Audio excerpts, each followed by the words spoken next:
What it's really like to eat, sleep, and survive in a Supermax prison.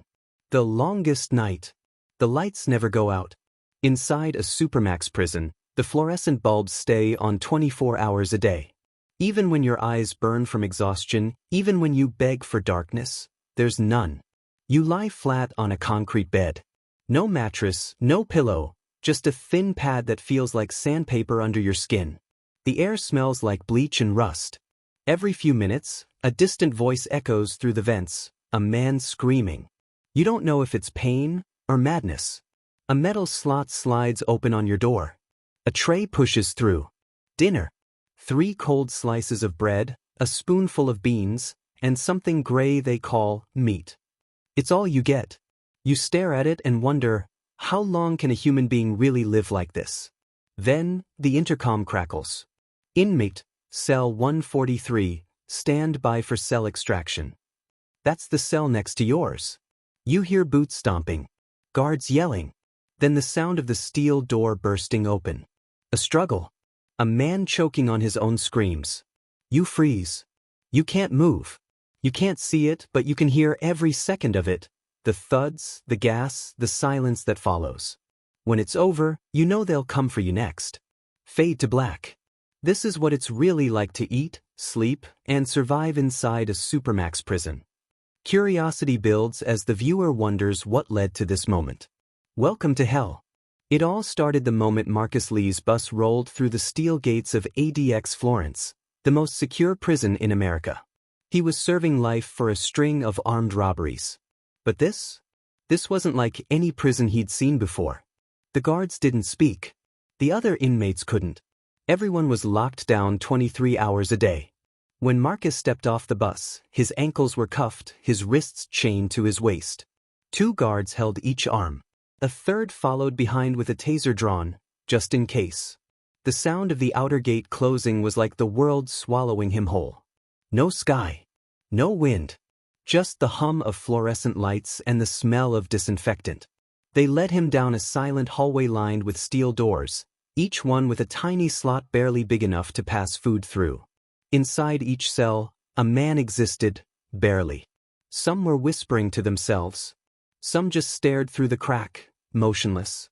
When Marcus reached his cell, the guard unlocked the door with a heavy click. "Welcome to the box," the officer said, smirking. Then he shut the door. And that was it. Marcus was now one of 490 souls buried in the concrete heart of Colorado's Supermax. The cell. The first thing Marcus noticed was how small it was. 8 feet wide. 10 feet long. No window he could see through, just a narrow slit pointing toward the sky. The toilet, sink, and bed were all made of steel, bolted to the wall like they were scared of him escaping through the plumbing. The air conditioner never turned off. It was freezing, dry, and sharp. Every sound bounced back at him. His breathing, his heartbeat, even the scrape of his spoon on the tray. That sound would haunt him for months. Every morning at exactly 6 a.m., breakfast slid through the slot. 2 cold pancakes and a carton of milk. Sometimes, the milk was frozen. Sometimes it was warm. Either way, it was all he'd get until lunch, served through that same metal slot. He tried to talk to the man next door once. "Yo, what's your name?" Silence. Then after a pause. "Names don't matter in here, man. Only time does." Food for the forgotten. Lunch was worse than breakfast. A scoop of instant mashed potatoes. A lump of something that might have been chicken, or maybe soy. A cup of water so cloudy you could smell the pipes it came from. But here's the thing, food wasn't just food in Supermax. It was control. If you mouthed off, they'd cut your calories. If you refused orders, you got Nutriloaf, a brick of pure punishment. They'd mash everything, beans, bread, milk, vegetables, into one solid block, bake it, and serve it cold. Marcus said it was like eating cement mixed with sadness. He learned fast. You eat what they give you. You don't complain. You don't ask for more. Because if you do, the guards remember. One inmate in his tier refused his tray for 3 days. Said he'd rather starve than eat dog food. On the 4th day, the guards stormed in and strapped him down. They fed him through a tube. Marcus never forgot that sound. the gurgle of the liquid forcing down the man's throat as he screamed. The long hours. There's nothing to do in a Supermax cell. You can't talk. You can't move. You can't even see the sun. Marcus tried counting cracks on the wall. Then he made a game out of guessing what day it was. Sometimes he'd talk to himself, just to remember what his voice sounded like. Every 2 weeks, he got an hour of recreation. But it wasn't outside. It was in another small room, caged, concrete, no roof. The sky above looked fake. Birds flew past, but they never landed. That 1 hour was the closest he came to freedom. And when the guards came to take him back, it felt like they were dragging him underwater again. The breaking point. After 6 months, Marcus started hearing things. Footsteps that weren't there. Whispers through the vents. He swore someone was calling his name at night. He banged on the door once, begging for a doctor. No one came. Days later, he snapped. He broke his plastic spoon and carved words into his arm. The words said, "I exist." Blood trickled down onto the cold floor. He pressed his face against the metal door and whispered, "Somebody please, just turn off the lights." That's when the intercom clicked on. "Inmate, cell 143, stand by for extraction." Marcus froze. He realized it wasn't the man next door they were coming for this time. It was him. The extraction. The voice on the intercom was cold and robotic. "Inmate, cell 143, stand by for extraction." Marcus's blood ran cold. His hands trembled as he backed into the corner of the cell. He'd heard what extraction meant. It wasn't a medical visit. It wasn't help. It was a full tactical takedown. 6 officers in black riot armor storming your cell, dragging you out, and strapping you down if you refused to obey. He'd listened to it happen to other men. The shouting. The choking. But now, it was his turn. When the door opens, the slot in his door snapped open. Face the back wall. Hands behind your head. Marcus didn't move. He was frozen. Then came the warning hiss of pepper spray. A burning cloud filled the air before he could breathe. His lungs screamed. His eyes poured tears like acid. The door burst open. 6 armored men rushed in, each holding shields. They pinned him down, pressing his face into the cold concrete. He could hear his heart pounding louder than their shouts. "Stop resisting," one yelled, even though he wasn't moving. Plastic cuffs cut deep into his wrists. His ankles were bound. His body shook, not from fear anymore, but from the sting of humiliation. When they dragged him out, every inmate in the corridor fell silent. No one spoke. No one dared. Marcus was just another lesson. The strip cell. They took him to what inmates called the strip cell. No clothes. No blanket. Just 4 walls and a drain in the floor. The air was colder here, sharper. He could see his breath when he exhaled. A small camera blinked red in the corner. Watching. Always watching. He tried to sleep, but the concrete was like ice. Every hour, the door slot clanged open. A flashlight beam swept across his body, checking if he was still alive. Time didn't exist in there. Minutes felt like hours. Hours felt like forever. He didn't even get a tray that night. Just a paper cup of water. When he asked for food, the guard said flatly, "Survive the night first. Psych ward or penance." By morning, his throat burned, and his stomach twisted with hunger. When they finally opened the door, a nurse stepped in, clipboard in hand, face unreadable. She asked one question. "Are you still hearing voices?" Marcus looked at her, then down at the cuts on his arm. He wanted to say yes. He wanted to say help me. But he knew what yes meant in Supermax. It meant transfer to the psych ward, where they pumped you full of sedatives and left you strapped to a bed for days. Some inmates never came back from there. So he said nothing. The nurse checked a box on her form and left. Moments later, the guard threw in a folded orange jumpsuit. "Put that on. You're going back." Eating in isolation. Back in his regular cell, Marcus stared at the tray through the slot. Breakfast was 2 slices of stale bread and a gray paste spread across them. He picked it up, sniffed it, then forced himself to eat. It wasn't about taste anymore, it was about survival. He remembered what another inmate had whispered once through the vent. "Don't let the hunger think for you." Once it does, you're gone. So he ate every crumb, no matter how cold or disgusting. Every meal was a battle, his body versus his mind. Because inside a Supermax, eating wasn't living. It was endurance. Sometimes he'd hear guards laughing outside the tier, joking about inmates who refused their trays.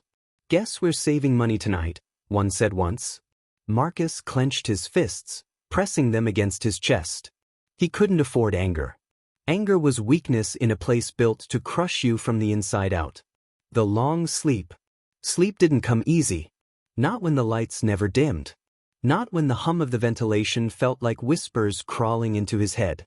He tried closing his eyes and pretending he was somewhere else. A park, a street corner, a childhood memory.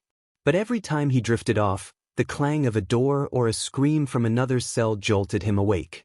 Sometimes, the guards banged on the door just to see if he'd jump. Sometimes, they didn't say a word for days. He didn't know which was worse, the noise or the silence. Marcus once told himself he'd never cry again. But that night, lying under the never-ending light, he broke that promise. He cried quietly, covering his face with his hands, because he didn't want the cameras to see. The voice in the vent. Weeks passed. One night as he lay half awake, he heard a voice through the vent. "Yo, new guy, you still alive?" It was soft, almost a whisper. Marcus hesitated. "Yeah," he said. "Barely." The voice laughed, dry and hollow. "Welcome to the tombs. You get used to dying slow in here." That voice belonged to an inmate known only as Ghost. He'd been in ADX for over 10 years. No visits. No calls. Just walls. Every night after lights out, Ghost would talk to Marcus about the food, the guards, the things he'd seen. He told him stories of men who went insane, who talked to shadows, who forgot their own names. Marcus listened, clinging to every word. It was the only human voice he heard that didn't come through a speaker. For the first time in months, he didn't feel completely alone. Breaking the rules. But talking was forbidden. The guards monitored everything. So when Marcus and Ghost got caught whispering through the vents, punishment came fast. The intercom clicked on.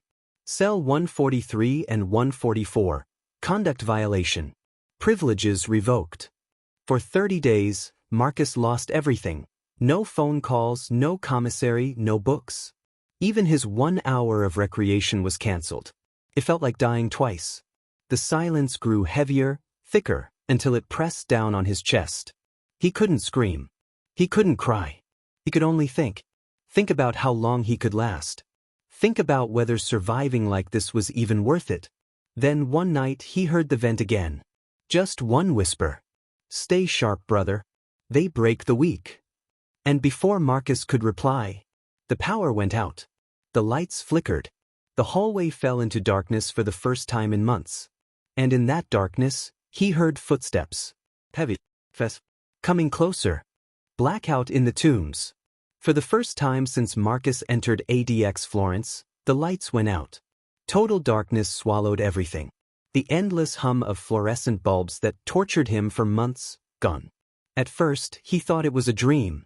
Then he heard it, screams echoing down the corridor. Some inmates shouted for help. Others laughed like they'd finally gone insane. And beneath all of it, he could hear something else, the sound of boots running. He pressed his face against the metal door, trying to see through the slot. The hallway was pitch black. Somewhere, a door clanged open. Then another. In a place built to never lose control, chaos had just found its way in.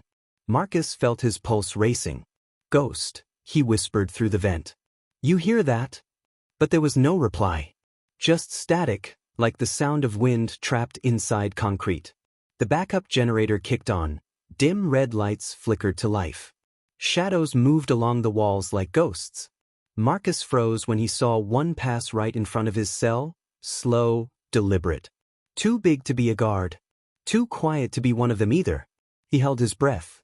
Then, a voice came from the dark. "Don't make a sound." The power surge came next, a flash so bright it stung his eyes.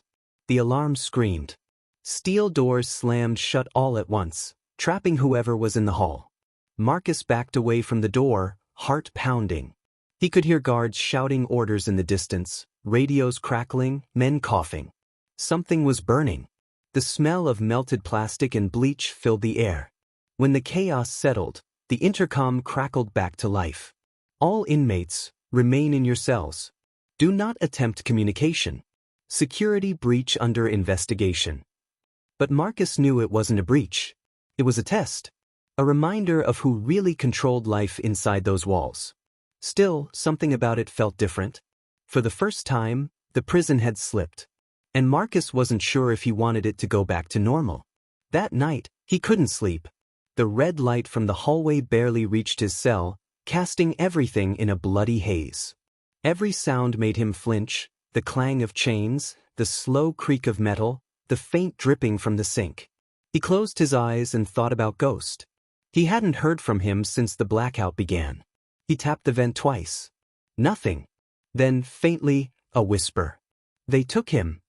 Marcus's eyes shot open. Who? He whispered. The voice on the other side trembled. The guards. They came for Ghost during the blackout. A cold wave ran through him. Ghost had been the only thread keeping his sanity alive. Now that thread had snapped. The next morning, the lights came back on, harsh and blinding. The guards moved faster, quieter. Something had changed. No one spoke through the vents anymore. During breakfast, the usual tray slid through the slot. 2 boiled eggs, oatmeal, and a carton of milk. But there was something different this time. A small folded paper stuck beneath the tray. Marcus froze. He looked at the camera in the corner. Still blinking red. Watching. He turned his back and opened the paper slowly, shielding it with his hand. 4 words were scribbled in pencil. Don't trust the vents. Marcus's stomach nodded. Who wrote it? Was it Ghost before they took him? Or was it a trick, a setup to catch him breaking another rule? He crumpled the note and flushed it down the steel toilet, then sat on the floor, thinking. Every inch of this place was designed to make him doubt himself. To make him question what was real. Maybe Ghost never existed. Maybe the voice was just his mind talking back. He pressed his palms against his face and muttered, "Get a grip, man. Just breathe." But even as he said it, he could feel eyes on him. The camera. The guards. The walls themselves. ADX wasn't just a prison, it was a living thing. And it fed on fear. A week passed. No more blackouts. No more whispers. Just the same food, the same light, the same routine. Until one night, the air conditioner shut off. At first, Marcus didn't think much of it. Then the air grew thick, hot, heavy. He pressed his ear to the vent, no hum. Just silence. Minutes turned to hours. Sweat rolled down his face. The walls trapped the heat like an oven. He banged on the door. "No. Air's out." No answer. He tried again. Still nothing. He started to panic. His chest tightened. Each breath felt harder than the last. Then, faintly, from the other end of the tier, a man started screaming. But desperate. "Help. I can't breathe." One by one, other inmates joined in, banging on doors, shouting for air. The sound rose like thunder through the hallways. Marcus clawed at the vent, gasping. The heat made him dizzy. He felt his knees give out as the world tilted sideways. The last thing he heard before blacking out was the alarm blaring again, and boots running down the corridor. He woke up hours later on the cell floor, drenched in sweat. The air was cool again. His throat was dry, but he was alive. Someone had slipped another note through the slot while he was out. This one was written in a shaky hand, with letters that barely held together. Visit? They're watching who breaks first. Marcus stared at it for a long time. Then he tore it up and whispered to himself, "They won't get that from me." But deep inside, he knew. Every man in that place was breaking, piece by piece. And soon, one of them wouldn't come back from it. Mind games of the Supermax. The days blurred together after the heat incident. Marcus couldn't tell what was real anymore. He'd wake up drenched in sweat, then shiver minutes later as freezing air blasted through the vents again. The prison was toying with him, one small change at a time. Every noise meant something now. The steady hum of the ventilation. The soft thump of boots outside his door. The distant clang of another inmate's metal tray hitting the floor. He started listening like his life depended on it. Because inside Supermax, sometimes it did. When he heard nothing, that was when he got scared. The silence wasn't peace. It was warning. One morning, Marcus woke up to find his food tray already sitting on the floor. No slot sound. No footsteps. The milk carton was warm. The oatmeal dry. And scratched into the tray's surface was one word: wait. He looked up at the camera in the corner. Still blinking red. Watching him breathe. Watching him think. He didn't touch the food. He sat back on his concrete bed, heartbeat thudding in his ears. Minutes passed. A loud crash came from down the tier. Metal on metal. A man shouting, "They're gassing me." Marcus dropped the tray and covered his mouth with his shirt. Pepper spray filled the air. Even from behind steel, he could feel the burn creeping through the vents. His eyes watered. He pressed himself flat against the wall and prayed it wouldn't come his way. Hours later, it was quiet again. Too quiet. He didn't know what had happened to the man who'd been screaming. Nobody did. When an inmate disappeared in ADX, you didn't ask questions, you just hoped it wasn't your turn next. He finally picked up his tray. The food was cold and stiff. He ate anyway. Each bite tasted like dust and metal. He was learning that in Supermax, hunger always won. Night came and with it, the voices. They didn't sound like ghosts anymore. They were different, whispering things he didn't want to hear. Sometimes, it was his mother's voice, calling his name softly. Sometimes, it was himself, echoing back from the walls. He covered his ears. "Stop," he whispered. "Just stop." But the voice only laughed. "Why stop? You're the one talking, Marcus." He pressed his forehead against the wall until it hurt, trying to shut it out. His mind was slipping, slowly, quietly, and without warning. He started writing on the wall with the tip of his plastic spoon. Small words. Short sentences. Things he wanted to remember. Monday. Still here. Still breathing. He scratched them deep into the paint. Because in a place that erased time, writing was the only way to prove he existed. But one morning when he woke up, the words were gone. Painted over. Fresh gray covering every message he'd carved. And taped to the wall above the bed was a small note, printed neatly. Defacing property, Level 2 violation. He tore it down and laughed. A hollow, bitter laugh that echoed off the concrete. He realized something terrifying. They didn't just control his food, his air, or his sleep. They controlled his memory. The following week, Marcus was escorted to the shower. It was his first human contact in days. 2 guards cuffed him through the door slot before leading him down the corridor. Every cell he passed had the same narrow slit, the same motionless shadow behind it. The shower itself was a small steel cage. No privacy, no comfort. He stepped inside, and the water hit him, freezing cold, stabbing his skin like needles. He gasped and backed up. "Move it," one guard barked. Marcus obeyed. He tilted his head back, letting the water run over him, and for a second he imagined it washing away everything, the smell, the fear, the filth. But then he noticed the camera above the shower head, red light blinking. Even here they watched. He whispered, "You see enough yet?" No answer. Just the steady drip of water on steel. When the guards took him back to his cell, one of them leaned close to his ear and said quietly, "You're talking in your sleep again." Marcus froze. He hadn't realized it. What am I saying?" he asked. The guard smiled. "You don't want to know." That night he couldn't rest. He stared at the light for hours, blinking against its burn. He thought about the note, the missing ghost, the painted wall. Everything was too perfect, too controlled. Even the madness felt manufactured. He pressed his hands against his ears again, whispering, "They can't take my thoughts." But deep down, he wasn't sure anymore. Because in ADX, even your thoughts start to sound like someone else's voice. He looked at the camera one more time and said softly, "Who's running this experiment?"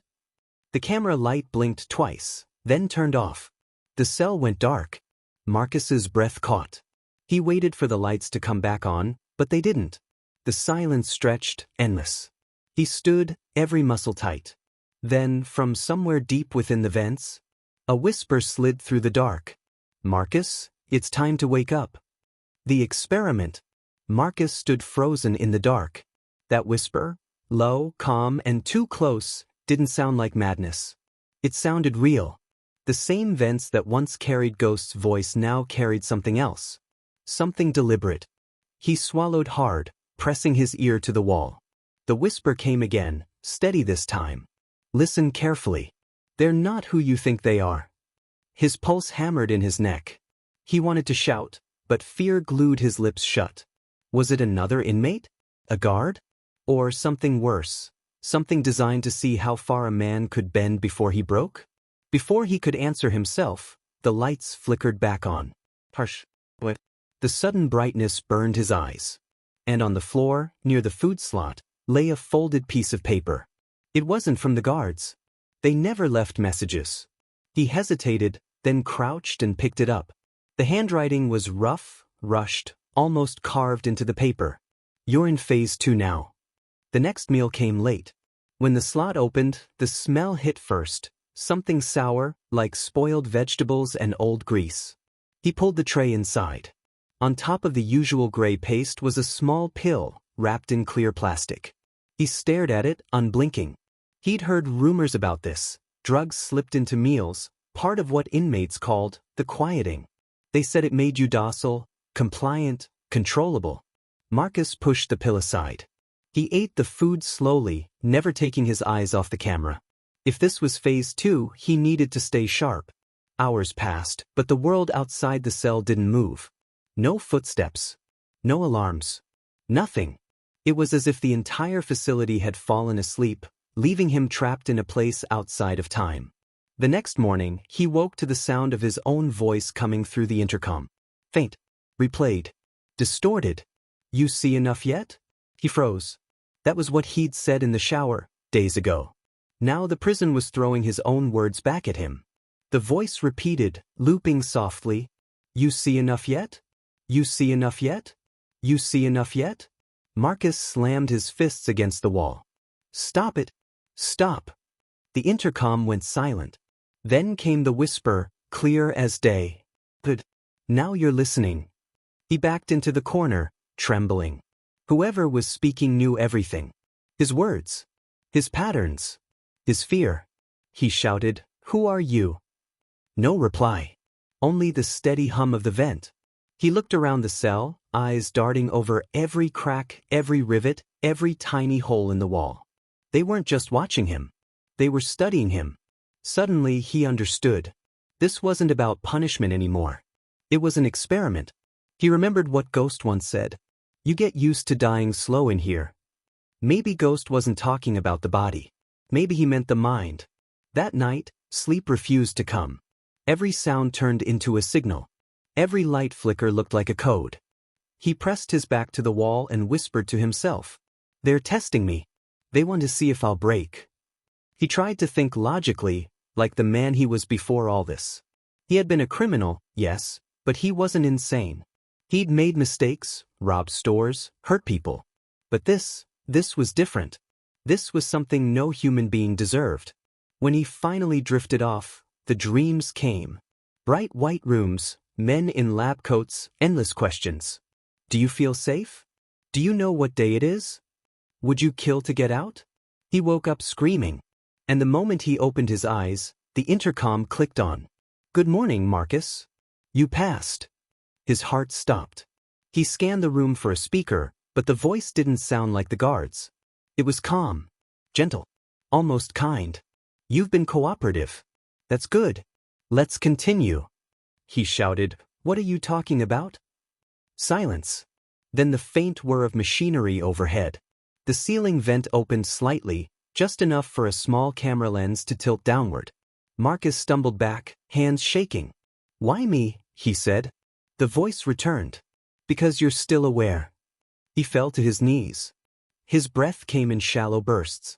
All this time, he'd thought the prison's cruelty was chaos, random punishment. Now he realized it was controlled suffering. Every sound, every blackout, every whisper, planned. He pressed his hands against his face. They were watching his every reaction. His panic. His resistance. He was the experiment. The following day, a guard arrived, Alone, silent, face hidden behind a helmet. He slid a form through the slot. Marcus picked it up. Consent to evaluation. Participation in behavioral program, phase 3. He laughed bitterly. Consent, he muttered. You've already got it. He signed his name anyway. What else could he do? Refusal meant punishment. Compliance at least meant survival. The guard collected the paper without a word. For the next 3 days, nothing happened. No food. No light change. No sound. Marcus sat in the stillness, counting his heartbeats. Somewhere beyond the walls, someone was watching the results. Maybe taking notes. Maybe smiling. Then one night the camera light blinked twice. And through the speaker, a new voice, soft, feminine and unfamiliar, spoke for the first time. Marcus, tell me, do you remember what freedom feels like? He opened his mouth, but nothing came out. He couldn't remember. Not the sky. Not laughter. Not the sound of rain. All he remembered was this place. This silence. This experiment. The voice continued, gentle but piercing. But you're almost ready. He whispered, ready for what? No reply. The light blinked off again. The cell returned to silence. Marcus leaned his head back against the cold wall, eyes wide open, whispering to himself over and over, don't forget who you are. Don't forget who you are. But deep inside, he already knew. That part of him was gone.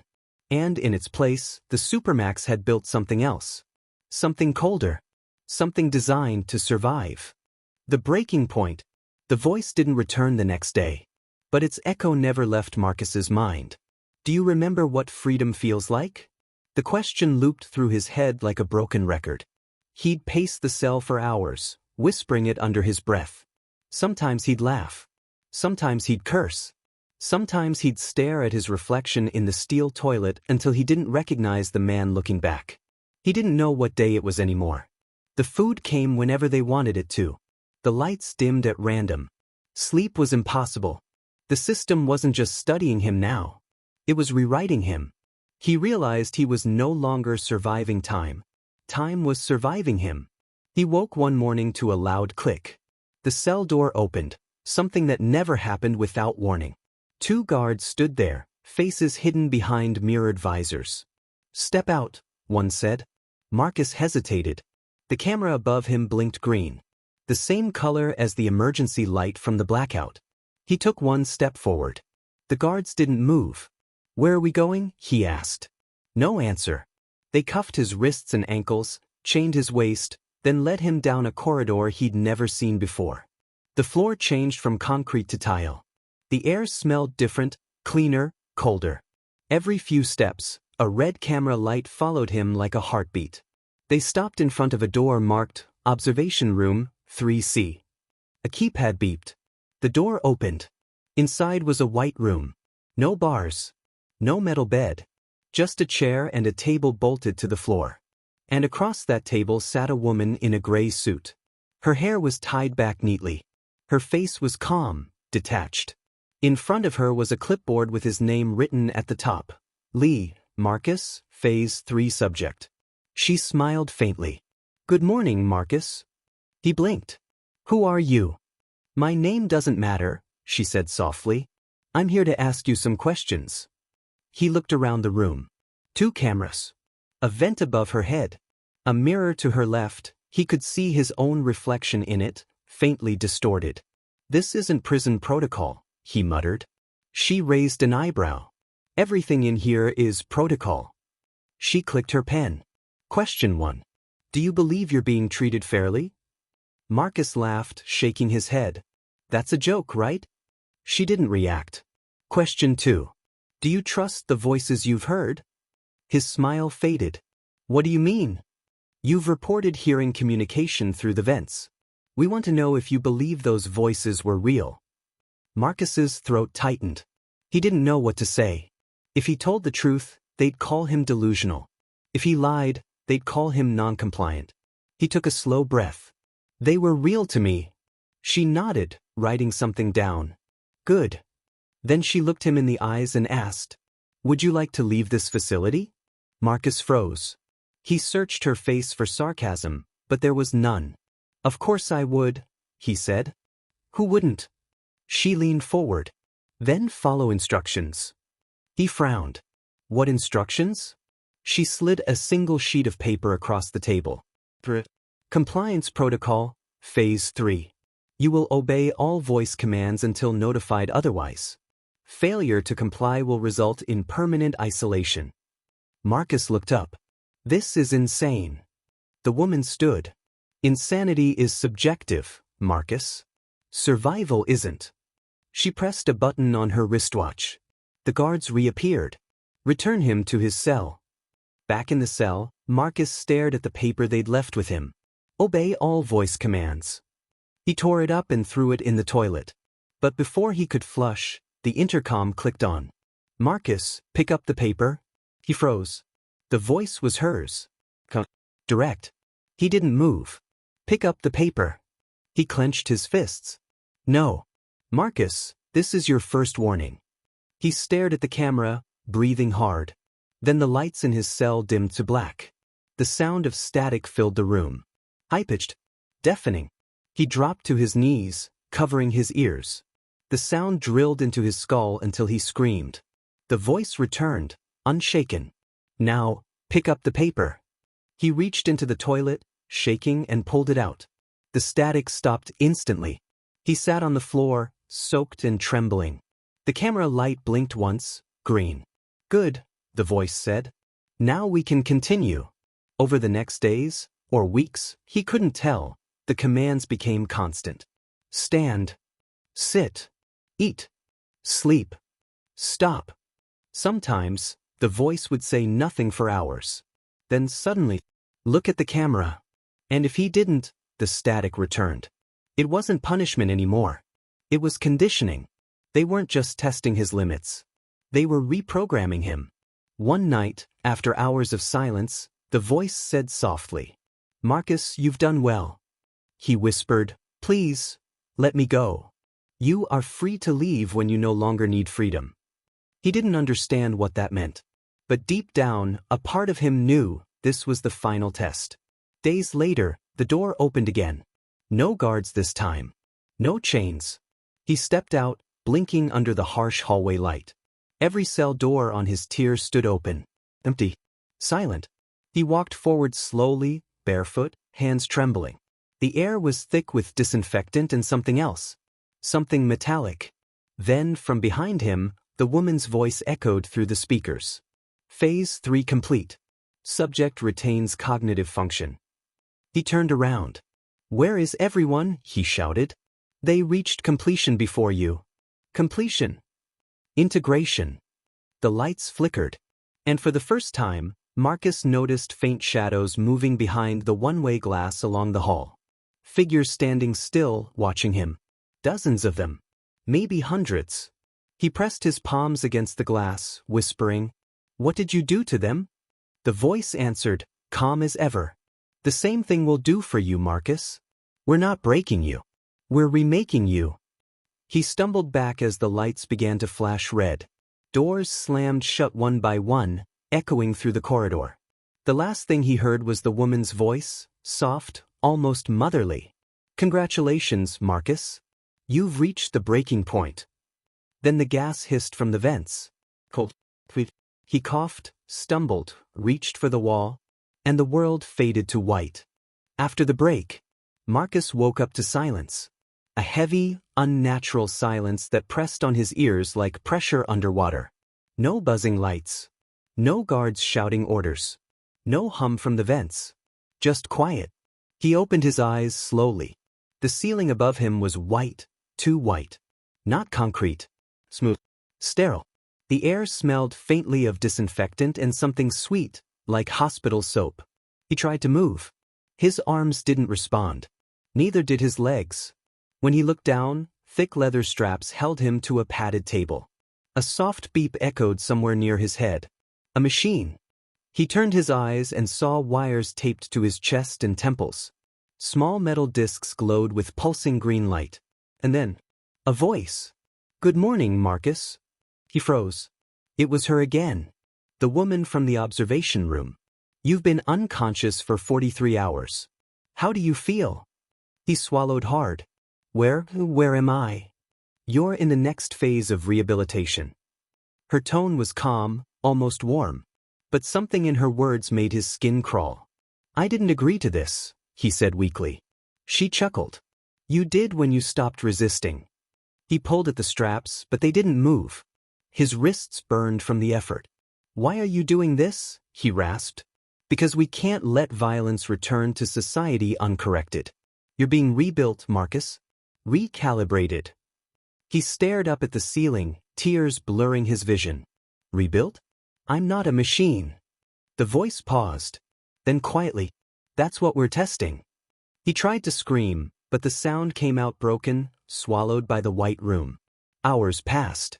Or maybe days. There was no clock. No window. Only the rhythmic beeping and the low hum of whatever machine was attached to his head. Sometimes, a nurse would appear, expressionless, silent, checking his vitals, replacing fluids, jotting something down. Marcus tried to ask questions, but she never answered. Once, when she leaned close, he whispered, Do you know what they're doing to me? Her eyes flicked up, just for a second. Then she mouthed something he could barely read. Forget. And she was gone.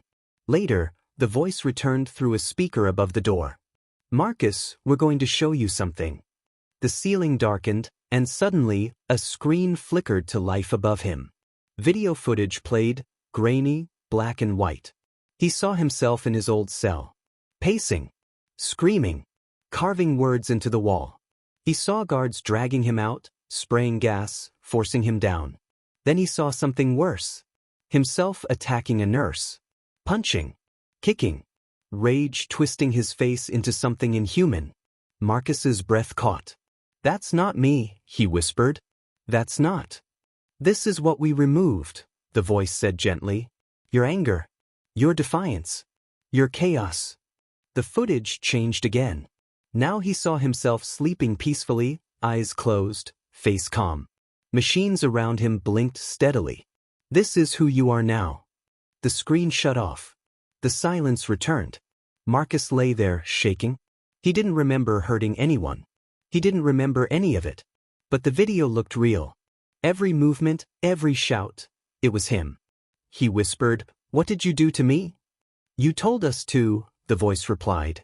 On your last day in Phase 3, you begged to forget. He closed his eyes. It couldn't be true. He would never ask for that. He would rather die than lose himself. But deep down, in the corners of his fading memory, something flickered. The sound of his own voice, faint and broken, saying, Please, just make it stop. Days, or weeks, slipped by. Marcus stopped counting. His mind felt heavy, slowed down, like thoughts had to fight through mud to reach the surface. They said he was improving. That soon he'd be ready. One morning, the straps were gone. He woke up sitting in a chair instead of lying down.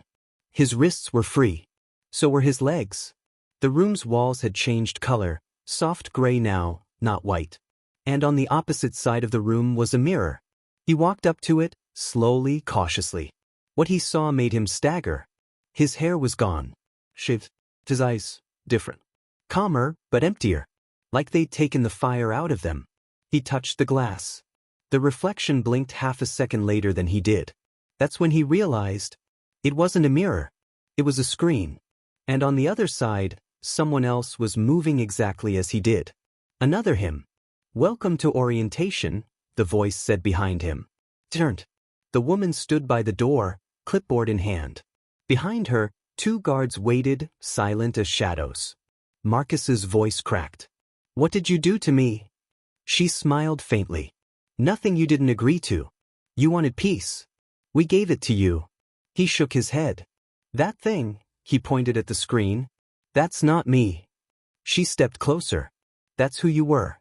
And this, she gestured toward him, is who you've become. The screen behind the glass flickered again. Now the reflection smiled. But Marcus didn't. Come, the woman said. It's time to return to the world. They led him down a narrow hallway lit by soft white lights. At the end stood a steel door marked reintegration. The woman handed a folder to one of the guards. "Release file 143B, she said. The guard nodded. The door opened, and sunlight poured in. Real sunlight. Blinding. Marcus blinked, his eyes watering. It had been so long since he'd seen it that it almost hurt. Outside, he saw green grass, a road, a van parked by a gate. He took one step forward, trembling. The warmth hit his face, and for a second, he felt alive again. The woman's voice came one last time, soft and distant. "Congratulations, Marcus. You're free." He turned to look at her. "Am I?" She smiled. And for just a second, he thought he saw the reflection smile back. From inside the facility, the door shut behind him with a final metallic click. Marcus stood in the open air, breathing deeply. But it didn't feel like freedom. It felt like a test he'd already failed.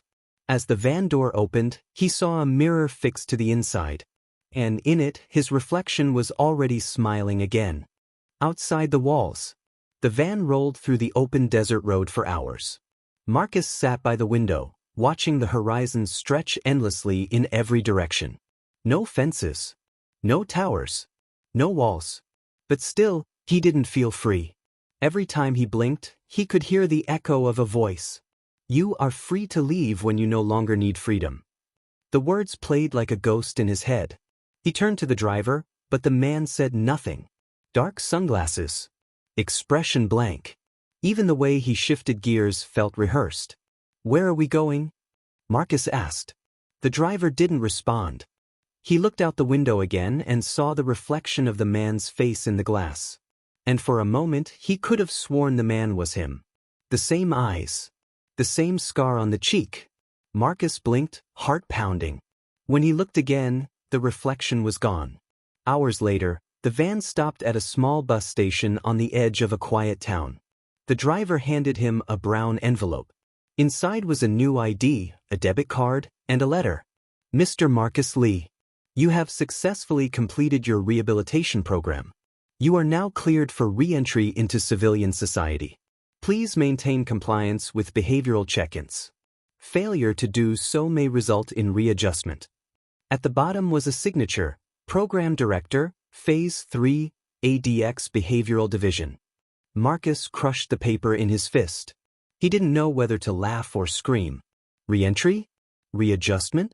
It sounded less like release and more like control under a different name. He stepped off the van, the hot wind hitting his face. The smell of dust. Gasoline. People walked past him, laughing, talking, existing. But to Marcus, they didn't look real. They moved too smoothly. Their smiles too practiced. Their eyes too hollow. He wandered into a small diner and sat at the counter. A waitress walked over, smiling politely. "What'll it be?" He hesitated. It had been years since he'd ordered his own food. He looked at the menu, words blurring together, and muttered, "Just anything hot." She nodded. Minutes later, she returned with a plate of eggs and toast. The smell hit him, warm, buttery, alive. Marcus picked up the fork and stared at it for a long time. The last time he'd eaten with real silverware, he was still himself. He took a slow bite. It tasted human. It almost made him cry. But then he heard it again. So distant. From somewhere deep inside the diner. "Marcus, remember your training." He froze. The fork dropped from his hand. He looked around, heart racing. Nobody else reacted. "Marcus," the voice repeated, "remain calm. You are safe." He stood abruptly, chair scraping the floor. Everyone in the diner turned to look at him. And in their eyes, each pair, identical, he saw the same faint reflection. That same smile. That same calm stare. The waitress tilted her head. "Everything okay, sir?" Marcus backed away slowly. He could feel it, the same presence that filled the Supermax walls. The same unseen eye watching his every move. He stumbled out of the diner into the bright sunlight, gasping for air. The sky above looked endless, but it didn't feel free. He could almost hear the hum of the vents in the wind. He pressed his hands to his ears, whispering, "No more voices. No more commands." But the world itself answered. A traffic light blinked from red to green. A billboard flickered to life, showing a familiar logo. United Behavioral Corrections, redefining rehabilitation. And below it, his own face. Smiling. Perfect. Marcus stumbled backward, eyes wide in disbelief. He was the face of their success story. Their proof that the experiment worked. He screamed. Not from anger, but from realization. He was never freed. He was released under control. The experiment didn't end in the Supermax. It expanded beyond it. The walls weren't made of concrete anymore. They were invisible, digital, psychological. And everyone out here, walking, smiling, nodding, were just different phases of the same test. He looked up at the billboard one last time. His reflection smiled down, proud and empty. Then he whispered, "You win. Freedom isn't free. They say Supermax prisons are built to contain the worst of the worst. Men too dangerous for the world outside. But what if the real experiment isn't about punishment? What if it's about control? What if freedom itself was just another part of the test?" Marcus Lee walked out of a concrete cell and into an open one. A world designed to look free, but monitored, managed, programmed to keep him from ever truly escaping. He became the perfect product. Obedient, silent, functional. And maybe that's what they wanted all along. Because if a man can't tell when he's being watched, he doesn't need walls to stay imprisoned. This isn't just a story about one man. It's a question about all of us. How much control can we live under before we stop being free? And when the system decides what we eat, what we see, and what we think, is it still rehabilitation? Or has the experiment already begun? What it's really like to eat, sleep, and survive in a Supermax prison. Freedom isn't found by escaping the walls around you. It's found by surviving the ones built inside your mind.